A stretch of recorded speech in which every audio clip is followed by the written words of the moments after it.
Hello guys, this is Rangu Kaushik and you are welcome on our channel UPSC accessible. आज का हमारा topic है general atmospheric circulation and its effect on oceans. Last class में हमने atmospheric circulation के बारे में पढ़ा था, ठीक है। आज हम पढ़ेंगे उस सर्कुलेशन का ओशंस पे क्या इम्पैक्ट पड़ता है। चैप्टर 10 है, चैप्टर का नाम है atmospheric circulation and weather systems, ठीक है। Class 11th NCERT geography. हमने लास्ट क्लास में general circulation, basically planetary winds जिनको बोलते हैं, उनके बारे में पढ़ लिया था। प्रेशर बेल्ट, प्रेशर सेल जो बनती है वो सब हमने पढ़ ली थी। Hadley cell, Ferrel cell, polar cell, ये सब चीज़ हमने पढ़ लिया था। ईस्टर्लीज, वेस्टर्लीज, पोलर ईस्टर्लीज क्या होते हैं, ठीक है। आज हम पढ़ने वाले हैं कि उस सर्कुलेशन में चेंजेस होते हैं थोड़े बहुत, तो क्या इम्पैक्ट पड़ता है, ठीक है। क्या बोल रहा है, warming and cooling of Pacific ocean is the most important in terms of general atmospheric circulation. क्या कह रहा है कि जनरल एटमॉस्फेरिक सर्कुलेशन की जब हम बात करें तो warming and cooling of Pacific ocean सबसे ज्यादा इंपॉर्टेंट इवेंट है। कैसे कैसे वो ऐसे कि देखो, जब विंड्स एक जगह से दूसरी जगह ब्लो करेंगी तो एनर्जी, हीट को एक जगह से दूसरी जगह लेके जाएंगे, ट्रांसपोर्ट करेंगे, ये हमें पता है, ठीक है। तो ओशन का वार्मिंग भी होगी और कूलिंग भी होगी, समझ रहे हो, हैं। लेकिन उससे अल नीनो, जो आज का हमारा टॉपिक है, वो कैसे रिलेटेड है बताता हूं मैं आपको। The warm water of Central Pacific Ocean slowly drifts towards South American coast and replaces the cool Peruvian current. जी हाँ, अल नीनो होता क्या है। देखिए, ये हमारा, ये मैप है हमारा, वर्ल्ड मैप।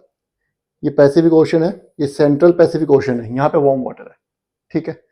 ये हमारा साउथ अमेरिका है, इसका जो वेस्टर्न कोस्ट है, यहाँ ये पेरू है, यहाँ पे कंट्री है पेरू, जिसके नाम पे इस कोस्ट का नाम पड़ा है पेरुवियन कोस्ट, ठीक है। छोटी सी बात है, ये warm water because of weakening of general circulation, जो जनरल सर्कुलेशन है वो ये होना चाहिए कि ट्रेड विंड्स होती हैं यहाँ पे, वो यहाँ से पानी ऊपर की तरफ लेके जाती हैं, लेकिन उस सर्कुलेशन के वीक होने की वजह से, उस सर्कुलेशन में चेंजेस आने की वजह से उल्टा होने लगता है। ये वार्म वाटर पेरिवियन कोस्ट पे आने लगता है, और जो वार्म वाटर पेरिवियन कोस्ट पे आने लगता है, क्यों? क्योंकि इस रीजन में लो प्रेशर है, लो प्रेशर था तो यहाँ पे वार्म वाटर था, खासतौर से ऑस्ट्रेलिया के जो इधर ऊपर और आसपास का एरिया, क्योंकि लैंड है, जल्दी हीट होगी, तो ऑस्ट्रेलिया के ऊपर बहुत ज्यादा वार्म लो प्रेशर होता है। लेकिन क्योंकि किसी वजह से लो प्रेशर होगा तो ट्रेड विंड्स ब्लो करेंगी ऊपर की तरफ, लेकिन अब वो ब्लो नहीं कर पा रही उतना इफेक्टिवली, तो उल्टा होने लगता है। यहाँ पे पेरुवियन, यहाँ पे जो कोल्ड पेरुवियन करंट कहाँ से आया, ये हम जब ओशन पढ़ेंगे, ओशनोग्राफी पढ़ेंगे, तब मैं आपको बताऊंगा, ठीक है। ये यहाँ पे वार्म करंट कहाँ से आया, ये भी मैं तो आपको तो ही बताऊंगा। अभी बस आपको इतना ध्यान रखना है कि ये वार्म वाटर जो यहाँ पे है पैसिफिक ओशन में बीचों बीच, वो पेरिवियन कोस्ट पे आ जाता है, इसको हम अल नीनो बोलते हैं। Such appearance of warm water of the coast of Peru is known as El Nino, इसी को हम अल नीनो कहते हैं। जी हाँ, जनरली वहां पे पेरुवियन कोस्ट पे कोल्ड करंट ब्लो करता है, वहां पे कोल्ड करंट रहता है, तो वहां का एटमोस्फेयर भी थोड़ा ठंडा रहता होगा। अब वहां पे क्या, वो वार्म वाटर आ गया, तो वहां का एटमोस्फेयर भी गर्म होने वाला है, ठीक है। अब आगे हम पढ़ते हैं और सदर्न ऑसिलेशंस के बारे में।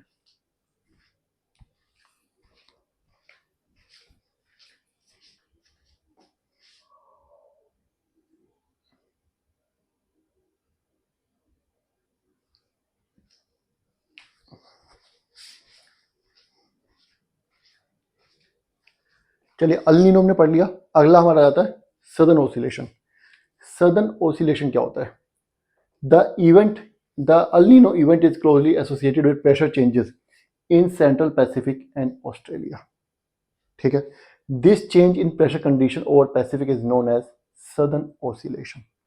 क्या होता है सदर्न ऑसिलेशन? फिर से बता रहा हूं मैं आपको, देखो मैंने अभी आपको अल नीनो समझा दिया। अल नीनो का मतलब क्या था? कुछ नहीं था कि जो अमेरिकन साउथ, जो सॉरी सेंट्रल पैसिफिक में जो वार्म वाटर था, वो रिप्लेस कर देता है पेरू कोस्ट पे जो कोल्ड वाटर है उसको, बस इतना अल नीनो है। अब जब ऐसा होगा तो पेरू कोस्ट पे जहां पहले कोल्ड वाटर था, इसका मतलब वहां पे हाई प्रेशर था, वहां पे लो प्रेशर नहीं था, हवा ऊपर नहीं जा रही थी, कन्वेक्शन करंट्स नहीं डेवलप करते क्योंकि टेम्परेचर कम होगा, है ना। तो यहाँ पे क्या होगा, यहाँ पे अब वार्म करंट आ गया है, तो यहाँ पे अब क्या होगा, लो प्रेशर डेवलप हो जाएगा। क्यों? क्योंकि वार्म करंट आ गया, वो टेम्परेचर को बढ़ा देगा, इसको पूरे के पूरे अमेरिका में, साउथ अमेरिका के रीजन में। यहाँ पे उल्टा होगा ऑस्ट्रेलिया पे, यहाँ पे पहले वार्म, सबसे ज्यादा तो गर्मी यहीं पे होगी ना क्योंकि यहाँ लैंड है। यहाँ पे पहले वार्म वाटर था ऑस्ट्रेलियन कोस्ट पे, लेकिन अब क्या होगा यहाँ पे, क्योंकि वार्म वाटर इधर आ गया है तो कंपैरेटिवली यहाँ पे ठंडा हो जाएगा और यहाँ पे हाई प्रेशर डेवलप हो जाएगा कंपैरेटिवली, मतलब लो प्रेशर अब उतना नहीं रहेगा। समझ आया? तो ये क्या हुआ, प्रेशर चेंजेस आ गए। ये प्रेशर चेंजेस जो हो रहे हैं पैसिफिक ओशन में अल नीनो की वजह से, उनको हम बोलते हैं सदर्न ओसिलेशन। इसको हम सदर्न ओसिलेशन बोलते हैं। अब एक यहाँ पे कौन नई टर्म आ रही है, सदर्न ओसिलेशन समझ आ गया, अल नीनो क्लियर हो गया, सदर्न ओसिलेशन क्लियर हो गया। अब यहाँ पे एक और टर्म आ रही है एनसो। ये एनसो क्या चीज है? देखो मैंने आपको अल नीनो बता दिया कि सेंट्रल पैसिफिक से पेरू कोस्ट जो यहाँ पे है, ये ऑस्ट्रेलिया है, ये हमारा पेरू कोस्ट है, यहां से जो वार्म वाटर हो पेरू कोस्ट पे आ जाएगा। जनरली उल्टा होता है, ठीक है, लेकिन क्योंकि यहाँ पे ट्रेड विंड्स वीक हो गई हैं, जो विंड पैटर्न है, जनरल सर्कुलेशन जो एटमॉस्फेयर का वो चेंज हो गया, उसकी वजह से उल्टा हो जाएगा और ये वार्म वाटर यहाँ पे आ जाएगा, जिसकी वजह से कोल्ड वाटर यहाँ पे था वो रिप्लेस कर देगा वार्म वाटर। तो प्रेशर चेंजेस हो जाएंगे, प्रेशर चेंज होगा। यहाँ पे पहले वार्म वाटर था, इसका टेम्परेचर कम था, अब यहाँ पे टेम्परेचर बढ़ जाएगा, यहाँ पे टेम्परेचर बढ़ेगा तो लो प्रेशर हो जाएगा। Earlier it was high pressure, पहले यहाँ पे हाई प्रेशर था, यहाँ पे पहले लो प्रेशर था, लेकिन क्योंकि वार्म वाटर यहां से इधर आ गया है, एनर्जी कम हो गई है, तो यहाँ पे अब हाई प्रेशर हो जाएगा। तो अल नीनो की वजह से क्या हुआ, प्रेशर चेंजेस आए, जिसको हमने सदर्न ओसिलेशन बोला। अल नीनो और ये प्रेशर चेंजेस का जो कंबाइंड इंपैक्ट है, इसको हम एनसो बोलते हैं। अल नीनो बता दिया, अल नीनो की वजह से प्रेशर चेंजेस आए, उसको सदर्न ओसिलेशन बोलते हैं। El Nino plus that southern oscillation का जो कंबाइंड इंपैक्ट पड़ेगा, the combined phenomena of southern oscillation and El Nino is known as ENSO. बस इतनी सी बात है। अब यहां पे आया कि हम पढ़ क्यों रहे हैं, क्योंकि एनसो जो है इसकी वजह से हमारे वेदर पे बहुत बड़ा इंपैक्ट पड़ता है। क्या इंपैक्ट पड़ने वाला है वो मैं आपको भी बताता हूं।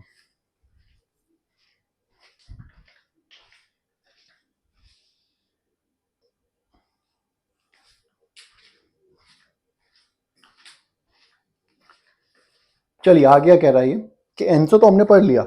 ENSO is what, nothing but combined impact of, combined phenomena of El Nino and southern oscillation. अब इस एनसो का इंपैक्ट क्या है, सिग्निफिकेंस क्या है? कह रहा है इन years when ENSO is strong, ENSO strong होने का मतलब Peruvian cold current is strongly replaced by warm water from central Pacific ocean. जब पेरुवियन कोस्ट जो यहाँ पे है, इसके जो पेरू का जो कोस्टल पानी कोल्ड करंट है, उसको रिप्लेस कर देता है इक्वेटर से आने वाला, सेंट्रल पैसिफिक से आने वाला वार्म वाटर। ठीक है, जब एनसो स्ट्रॉन्ग होता, large scale variations in weather occur over the world, कि सिर्फ इस छोटे से इवेंट से एक पेरू के कोस्ट पे, जो कि साउथ अमेरिका के वेस्टर्न कोस्ट पे है, जहां पे कोल्ड करंट होता है, उस कोल्ड करंट को वार्म करंट ने रिप्लेस कर दिया, ठंडे पानी को गर्म पानी ने रिप्लेस कर दिया। इस छोटे से इवेंट से पूरे के पूरे, लगभग पूरी की पूरी दुनिया का वेदर इंपैक्ट हो जाता है। कैसे, ये दे बताता हूं मैं आपको। The arid wet west coast of South America receives heavy rainfall. देखो ये तो मैंने आपको बता ही दिया कि जो साउथ अमेरिका है, पेरुवियन कोस्ट है, पेरुवियन कोस्ट ये हमारा साउथ अमेरिका वाला, यहाँ पे पहले हाई प्रेशर था कोल्ड करंट की वजह से, अब यहाँ पे वार्म करंट आ गया तो लो प्रेशर डेवलप हो गया। इसका मतलब टेम्परेचर बढ़ गया, टेम्परेचर बढ़ गया तो यहाँ पे इवेपोरेशन होगा, हवा ऊपर जाएगी, मॉइस्चर ऑलरेडी है हवा में क्योंकि कोस्टल रीजन है, तो बारिश होगी, हैवी रेनफॉल। ये जो एरिड रीजन है, सूखा रीजन है, यहाँ पे हैवी रेनफॉल होने लगती है। साउथ अमेरिका का वेदर चेंज हो गया। उसके बाद drought occurs in Australia and sometimes in India. Australia और कभी कभी इंडिया में सूखा पड़ जाता है। कैसे, बता दिया मैंने, यहाँ पे लो प्रेशर था पहले, अब यहाँ पे हाई प्रेशर में कन्वर्ट हो गया था सदर्न ऑसिलेशन की वजह से, है ना। हाई प्रेशर में कन्वर्ट होगा तो बारिश नहीं होगी क्योंकि हवा ऊपर ही नहीं जाएगी, कन्वेक्शन ही डेवलप नहीं होंगे। पढ़ चुके हैं पहले कन्वेक्शन कैसे डेवलप होते हैं, जब टेम्परेचर ही गिर जाएगा, वार्म करंट जो था यहाँ से नीचे आ गया तो यहाँ पे टेम्परेचर अपने आप गिर जाएगा, टेम्परेचर गिरेगा तो बादल नहीं बनेंगे, हवा ऊपर नहीं जाएगी, तो क्या होगा, तो यहाँ पे बारिश नहीं होगी, ऑस्ट्रेलिया में सूखा पड़ जाएगा। अब यहाँ पे इंडिया कैसे आ गया, ये देखिए, बुक में शायद दिखना रहा, लेकिन आपको पता होना चाहिए कि इंडिया कहाँ पे है, ऑस्ट्रेलिया कहाँ पे है, साउथ अमेरिका कहाँ पे, पेरू कहाँ पे है। ये हमारा इंडिया है, ये हमारा साउथ अफ्रीका, ये हमारा मेडागास्कर है। अब ये अलग अलग है, लेकिन कायदे में ये हिस्सा है, ये इंडिया के बिल्कुल थोड़ा नीचे यहाँ पे है। आपको पता हो, ग्लोब में दिख जाएगा। हमें ये भी पता है मानसून कैसे आता है, हमें ये पता है कि इंडिया में लो प्रेशर डेवलप होता है और यहाँ मेडागास्कर जो कि एक्चुअली यहाँ पे है, क्योंकि मैप में नहीं दिखा पाए ना, मैं अर्थ तो गोल है, जो कि एक्चुअली यहाँ पे है, वहां पे हाई प्रेशर डेवलप होता है। ठीक है, जब यहाँ पे हाई प्रेशर डेवलप होगा तो ये लो प्रेशर यहाँ पे डेवलप होगा, यहाँ से हवा ऊपर उठेगी तो यहाँ की हवा इसको फिल करने के लिए जाएगी इंडिया पे, और वो हवा अपने साथ बीच में ओशन है, मॉइस्चर लेके जाती है, उसको हम मानसून कहते हैं। ये समझ आ गया आपको? ये तो नहीं आया तो आगे बताऊंगा आगे, वैसे मेरे ख्याल से अब तक आ गया होगा। लेकिन जब पेरू कोस्ट पे कोल्ड वाटर की जगह हॉट वाटर आ गया तो ये हॉट वाटर ऊपर से आया, नीचे गया, नीचे जाके इधर की तरफ मुड़ेगा और यहां पे जाके इस रीजन पे पहुंचेगा, मेडागास्कर और साउथ अफ्रीका की टिप पे। यहां पे पहुंचने के बाद ये टेम्परेचर बढ़ा देगा। जब टेम्परेचर बढ़ाएगा तो यहाँ पे जो पहले हाई प्रेशर था, जिसकी वजह से एयर जो है वो इंडिया की तरफ भाग रही थी, जो इंडिया यहाँ पे एक्चुअली यहाँ से हवा यहाँ जा रही थी, अब वो हाई प्रेशर डेवलप नहीं हो पाएगा, तो मॉनसून वीक हो जाएगा और इंडिया में सूखा पड़ जाएगा। समझ गए? अगर नहीं आया समझ में तो मॉनसून जब पढ़ाऊंगा तो और ज्यादा डिटेल में बताऊंगा। यही सब पढ़ना है मॉनसून में हमें। तो इंडिया में भी और ऑस्ट्रेलिया में और कभी कभी इंडिया में ड्रॉट हो जाती है। उसी तरीके से चाइना के वेदर को भी इंपैक्ट करता है, चाइना में फ्लड्स आने लगती हैं। ठीक है, ये इतना इंपॉर्टेंट इवेंट है, इतना इंपॉर्टेंट फिनोमेना है कि this phenomena is closely monitored. इसको हमेशा मॉनिटर किया जाता है कि भाई जैसे ही पानी लगे उधर को जा रहा है पेरू की तरफ, बता देना तुरंत। इसको हमेशा मॉनिटर किया जाता है, इससे पता चलेगा। अगर एंसो डेवलप होता है, अगर सदर्न ऑस्ट्रेलिएशन होती है, अल नीनो डेवलप होता है, हो रहा है, इसका मतलब इंडिया में सूखा पड़ने वाला है, ऑस्ट्रेलिया में सूखा पड़ने वाला है, बहुत ज्यादा चांसेस है ना। और चाइना में बाढ़ आने वाली है, पेरू पे बारिश होने वाली भी मतलब में। It is use for long range forecasting in major parts of the world. देखो कितने सारे कॉन्टिनेंट, अफ्रीका को भी इंपैक्ट कर रहा है, एशिया को भी इंपैक्ट कर रहा है, अमेरिका को तो कर ही रहा है, ऑस्ट्रेलिया को कर रहा है, 4 कॉन्टिनेंट को डायरेक्ट इंपैक्ट कर रहा है। ठीक है, तो major part of the world में ये फोरकास्टिंग करने के काम आता है, इसको इसीलिए मॉनिटर किया जाता है। तो ये जो पैराग्राफ था, ये हमने ब्रैकेट में दिया हुआ था पैराग्राफ, ये हमने खत्म कर लिया है। ठीक है, दिखाता हूं, ये वाला पैराग्राफ जो है, ये ब्रैकेट वाला पैराग्राफ, ये हमने आज खत्म कर लिया है। ठीक है, अब ये देखो यहाँ पे क्या बोल रहा है, चैप्टर का नाम है एटमॉस्फेरिक सर्कुलेशन। एटमॉस्फेरिक सर्कुलेशन और उसका वेदर सिस्टम पे क्या इंपैक्ट पड़ रहा है। चैप्टर का नाम क्या है? Atmospheric circulation, weather system. जब एटमॉस्फेरिक सर्कुलेशन होगा तो वेदर सिस्टम डेवलप होंगे, जैसा सर्कुलेशन वैसा वेदर। और जब सर्कुलेशन में चेंज आएगा तो वेदर भी चेंज हो रहा है कि नहीं हो रहा है ना। इसी तरीके से अगर ये एटमॉस्फेरिक सर्कुलेशन सीजनली चेंज होता है तो सीजन, तो क्या होता है, वेदर भी सीजनली चेंज होने लगता है। Example monsoon. ठीक है, अगला टॉपिक है हमारा seasonal winds and local winds, ये पढ़ना है अगला टॉपिक। समझ गए? तो इसलिए मैंने आपको थोड़ा सा हिंट दे दिया। तो ये आपको समझ आ गया कि जनरल सर्कुलेशन अगर इंपैक्ट होगा तो वेदर भी चेंज होता है। ठीक है, समझा दिया आपको। इस वीडियो में अगर कुछ नहीं समझ आया तो कमेंट कर दीजिएगा, मैं दोबारा बता दूंगा। बाकी अगर वीडियो पसंद आई है तो वीडियो को लाइक करना और चैनल को सब्सक्राइब जरूर करना है। Thank you.